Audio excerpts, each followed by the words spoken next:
Atong sayron ang dugang pang mga balita sa Mindanao. Makauban nato si James Paulo Yap live sa Cagayan de Oro City.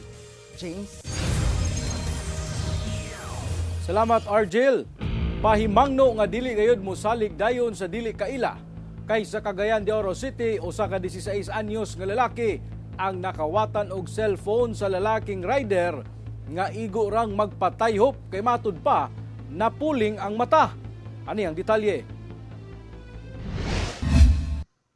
Grabing kahadlok ang gibati sa 16 anyos nga lalaki. Human siya na biktima og kawatan sa barangay Agusan sa Cagayan de Oro City niadtong adlaw Miyerkules. Saysay sa biktima nga samtang nagbaklay siya paingon sa National Highway sa barangay Tablon aron mangatang og sakyanan paingon unta sa eskwelahan sa barangay Bugo. Kalit matud pa nga miduol kaniya ang usa ka lalaki nga nagmaneho og motorsiklo. Nitabo siya sa kuha. Ana siya mata nga niduol din siya sa ako nga dong. Napuwing ko dong bay. Pwede ko patayop dong skip mangayo. Ako din gitayop. Siya ipadong tayo pa dong.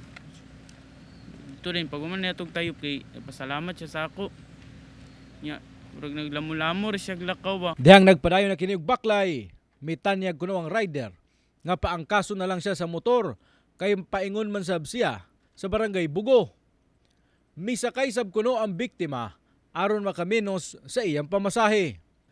Apan kalit kunong miingon ang rider nga muhapit una sa balay sa iyang mama sa barangay Agusan tungod aduna siya ay kuhaon. Pag-abot nila sa hilit nga bahin sa maong lugar, gihiram sab kuno sa rider ang iyang cellphone aron matawagan ang iyang mama. Lamulamo siya ayo dito silang balay. Tawag siya mama. Nak. Nya pagkakuan din nga wala may tao dong. Anan din siya so nga maka-online ka dong. Ani ko, gaduan ako ato yapon. Ani ko, anam siya sa nga importante lang yung kidong. Gadali mapug ko para makalakaw na punta. Sige, atag din ng cellphone sa iya. Baklay na ako gamay. Dipasirit na siya kuan, dagan. Akong gilakag. Daling nagpakitabang ang biktima sa barangay hall sa barangay Agusan. Apan wala na nila naapsan ang sospek. Maayo na lang kay nahagip sa CCTV sa barangay. Gipost nila ang hulagway sa motor sa social media hangtod nga adunay nagmessage sa inahan sa biktima nga naghatag og lokasyon sa sospek. Sa tabang sa Police Station 2 Cogon ug Police Station 6 Puerto, nabawi ra ang cellphone sa biktima. Positive yun nga katong motor na dito. Tapos wala ang naglihok dito sa police station Kugman Cogon mo naghulat rami. Sila yung na-process naghulat rami nga kuan maabot ang cellphone. Kato nga kuan nasultian ang natrace man ang balay.